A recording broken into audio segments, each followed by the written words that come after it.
السلام عليكم ومرحبا بكم في فيديو جديد في وصفه جديده. اليوم غنحضر معكم حلويات ديال اللوز، خمس اشكال من حلويات ديال اللوز اللي كيجيونا بهذا المنظر هذا. اليوم ان شاء الله غادي نحضر معكم بشي حاجه اللي كتكون بسيطه وحنا غاديين وكنصعبوا في الحلويات باش هكا ديروا اي موديل او اي كليانه طلبت منكم. اي واحد ممكن انكم تخدموا ليها، تخدموا نتوما مرتاحين.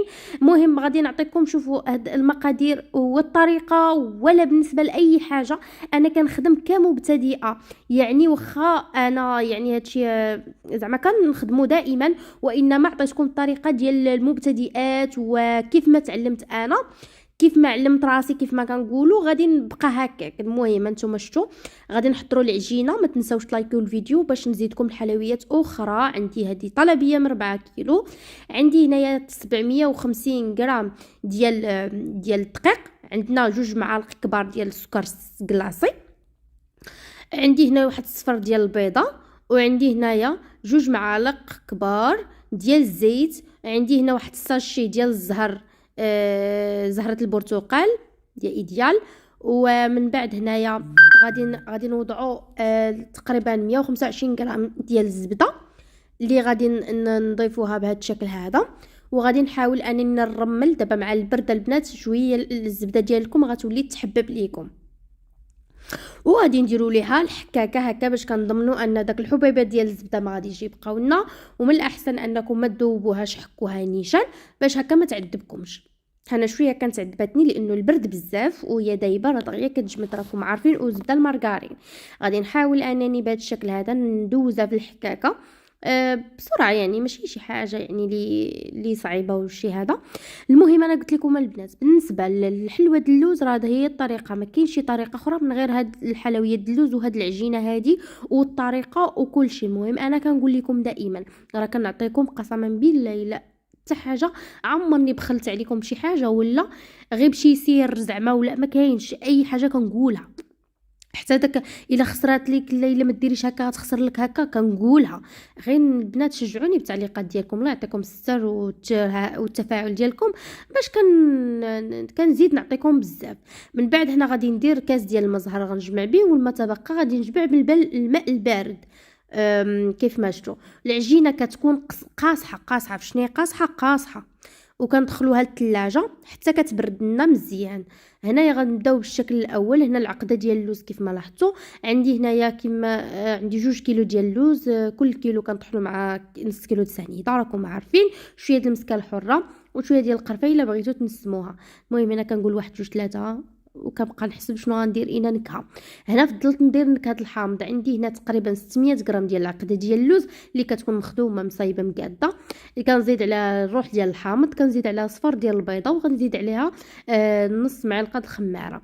بالنسبه للبنات بالنسبه لهاد العقده هذه صراحه علاش كتعطيني هكا البنات كيقولوا لي العقده ديالك زوينه وحنا كتجينا ناشفه وشنو السر اللي كدير؟ ما كندير لها والو البنات، ما تزيدوا لها لا كليكوز لا والو، راه داك الشيء غير بغيتي تزيديها من راسك وصافي. انا نقول لكم ملي كنشد انا كيلو ديال اللوز كنفسخو كنديرو مع نص كيلو ديال السنيده. انا عندي الماكينه في الدار صراحه، ملي كنت كنطحنها على برا كنعطيه كلشي يطحنوا ليا صافي كنطحنها، ومني ملي تنعاود ندلكها انا كندلك وكنرش بالمزهر والزيت كطلقوا ليا صافي حتى كنتحصل على العجينه اللي كتكون رطبه في يديا، كنشكلها كيف بغيت ما كتشقق ما والو صافي. هذاك هو القهوه صافي. هنايا من بعد هنا كيف ما لاحظتوا عندي داك الكريات كيف ما لاحظتوا هنا تقريبا دير واحد 20 غرام في كل وحده. وهنا كندير بالبياض ديال البيض واللوز ايفيلي راكم عارفين هانتوما كيف ما شفتوا.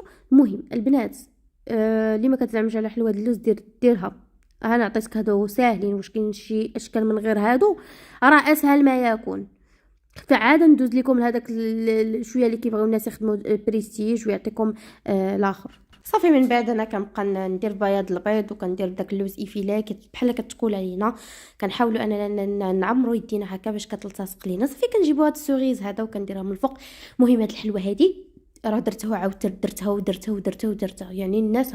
المهم البنات اللي كانوا متبعيني شحال هادي دونك راه كيعرفوا يعني شنو كندير. يعني قبل ما غادي اي مرحله غادي نديرها راه عارفين شنو غادي ندير، لانه حفظوا معايا تبارك الله. والله ما شاء الله انا مفتخره بكم والله العظيم، ملي كتصيفطوا لي التطبيقات ديالكم وكتقولوا لي راني خدامه وداك الشيء وبنصائح ديالك، والله الا كنفرح قسما بالله. صافي من بعد انا كيف ما لاحظتوا العجينه ديالي من بعد ما ارتاحت غادي نطلقها في الوراقه. المهم الوراقه دائما كنطلقها معكم كل وحده وشنو عندها، كاين اللي عندها من الصغير للكبير وكاين من الكبير للصغير. يعني انا عندي من 1 حتى ل7، كنبقى على حساب الغلط. فهمت؟ شوفوا الرقوقيه كيفاش دايره، شويه كتبان لنا سطح العمل، ما كنديروهاش رقيقه بزاف كنقتلوا الورقه، لا كتبقى طرطق لينا وهكا ما كتجيناش زوينه. هذه هي كما قلت لكم الطريقه. شفتوا الكعب غزال راه ما شاء الله، راه طوب البنات راه ما شاء الله عليهم رقيح. كيصيفطوا لي التطبيقات ديالو راه ساهل. كما قلت لكم راه كنخدم بحال المبتدئات، يعني كاين شي حاجه اللي صعيبه ولا كنبقى متكر شي حاجه من راسي ولا لا، داكشي اللي غادي مشيت بيه غادي نخدم عليه. صافي شوفوا المنقاش كيفاش كندير له، كنميلو وكنبقى نشد، وكل 2 ضربات ديروا الدقيق. انا عندي هذا المنقاش هذا ما كيلصقش بزاف، ولكن ما كنثقش فيه، كندير له الدقيق. صافي من بعد نتوما كما لاحظتوا البنات غتقولوا لي باش دهنتي الكعبه ديالكم، ونقول لكم دهنتها بالزيت باش هكا كتعطينا واحد القرمشه في الكعب غزال ديالنا. ندوزو للشكل الثاني. الشكل الثاني اللي غادي يكون سهل سهل سهل سهل جدا، وهذا الشكل هذا اللي غادي نديروه فقط بالطابع. صافي هانتوما كيف ما لاحظتوا كندوزوها في الاولى وكنزيد عاوتاني نرقق ونزيد ونزيد ونزيد. صراحه البنات راه تماره والله الا تماره. بالنسبه للبنات الحلوى د اللوز انا كنخرجها ب150 درهم للكيلو، ولكن اللوز مزيان.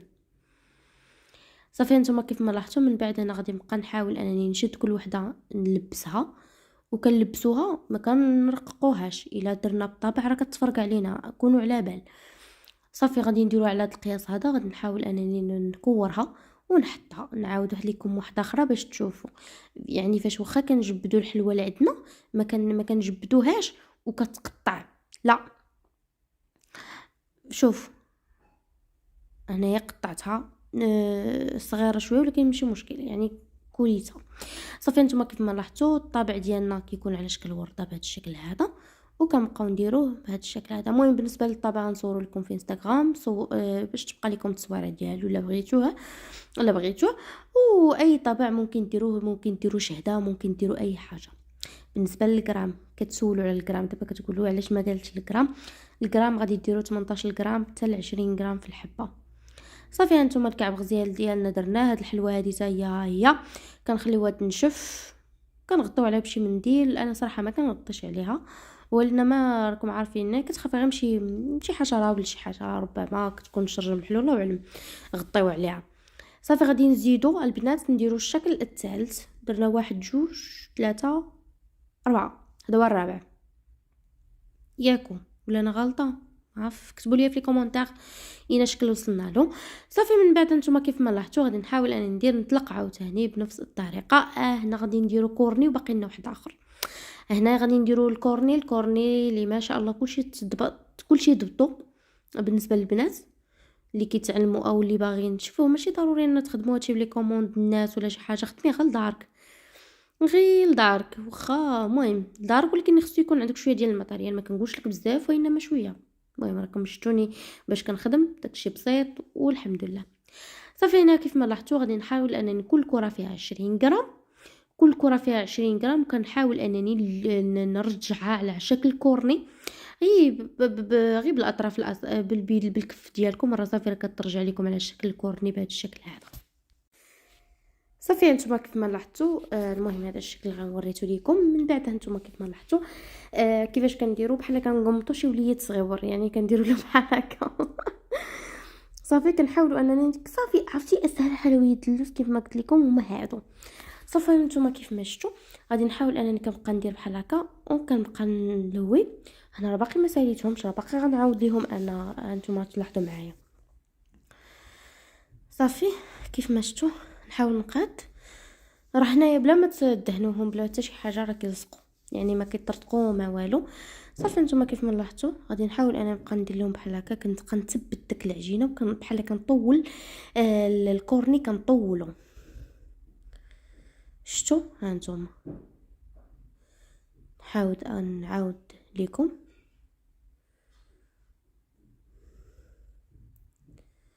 هانتوما كنبقى نطولو وندير.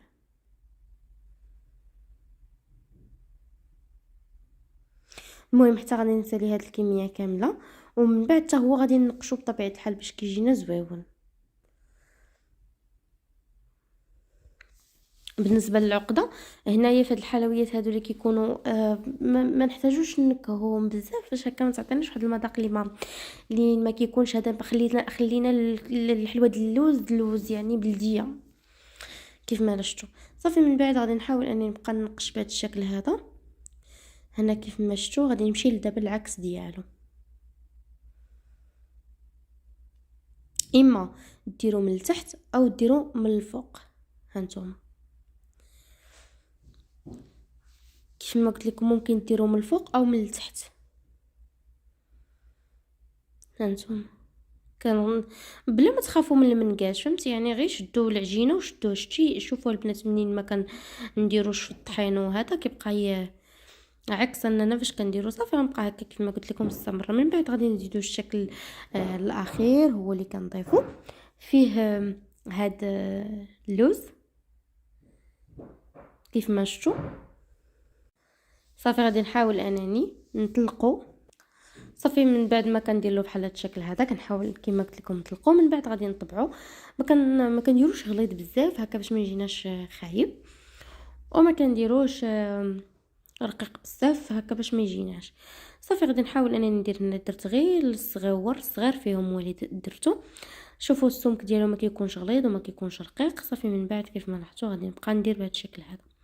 صافي هنا غادي نجيبوا جوج ديال الدوائر بنفس القطاع اللي قطعنا.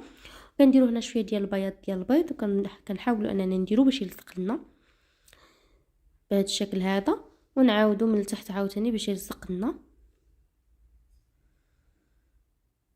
صافي كنحاول انني نقادو.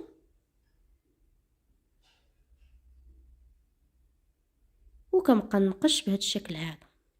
صافي كنجيب واحد الحبه ديال اللوزه وكنبقى نشدها وكنسد عليها، كنديرها شويه في ابيض البيض وكنسد عليها. وها هي الكوكياجه ديالنا واجده زوينه وكتجي ساهله جدا. كيف ما لاحظتوا ان الاشكال اللي قدمت لكم دابا راه ساهلين جدا كيف ما لاحظتوا. هانتوما نحاول نقلبوها. هاتي طاحت لي صافي. صافي نتوما كيف ما شفتوا غادي نحاولوا نديروا بالطريقه هذه ونقشوهم بسرعه. وحنا قربنا نساليو الكاطو ديالنا وغادي نصيفطوه المولات وكاينه في كازا بصحه والراحه. انا بنات راه كاينه في مكناس. الناس اللي كيسولوا انا مبقيتش في سلا، مبقيتش في دارنا، نيت في مكناس. صافي من بعد هنا كيف ما شفتوا غادي نحاول اني نبقى نقش وندير بهذه الطريقه هذه حتى نسالي المكونات نسالي الحلوه ديالي كامله. وبالنسبه لهاد الحلوه كلها ديال اللوز كنخليوها تنشف لنا ليله كامله، عاد بالفوق كنطيبوها. الطريقه ديال الطياب ديالها هو اللي بغيت نهضر عليه بزاف. هو كيكون الفران كيكون ما سخونش بزاف، بحال كيبدا يسخن كنقص عليه عافيه مهيله كندخل الطاوه ديالي. صافي حتى كتذهب لينا فقط كتذهب ما كتحمرش مزيان، لانه الا حمرت كتقصح لنا الحلوه وكيقصح لنا اللوز. فلهذا كتذهب لينا من التحت وعاوتاني كنهبطوها شويه كتاخذ واحد اللون خفيف ذهبي. هي الحلوه خصها طيب ولكن بتذهيبه معقوله. صافي كنحيدوها من بعد كنزينوها كنديروا لها شويه ديال الناباج وهي سخونه باش كينشف عليها باش كتبقى كتبري. ومن بعد غادي نستفوها هكا ونعطيوها للسيده بصحه وراحه. كما قلت لكم ثمن اللوز 150 درهم للكيلو باش كنخرجوا انا باللوز كيكون ممتاز يعني. والمقادير لا الزبده ولا اي حاجه كتكون زوينه بزاف زعما المذاق زوين. والحلوه اللوز كامله صراحه كتجي زوينه. وانتم هادو الشكيلات ديالنا كنتمنى تعطوني اقتراحاتكم وافكاركم وكيف جاتكم الحلوه ديال اليوم. كنتمنى الفيديو نال اعجابكم بصحه وراحه. هنا من بعد ما طابت لي الحلوه ديال اللوز كيف ما شفتوا دهنتها دهنه خفيفه بالناباج راه ما شاء الله كتجي طوب ولا اروع. هانتوما تلاحظوا معايا خليكم دائما معايا من بدايه الفيديو حتى الاخير باش تعرفوا المكونات وطريقه التحضير.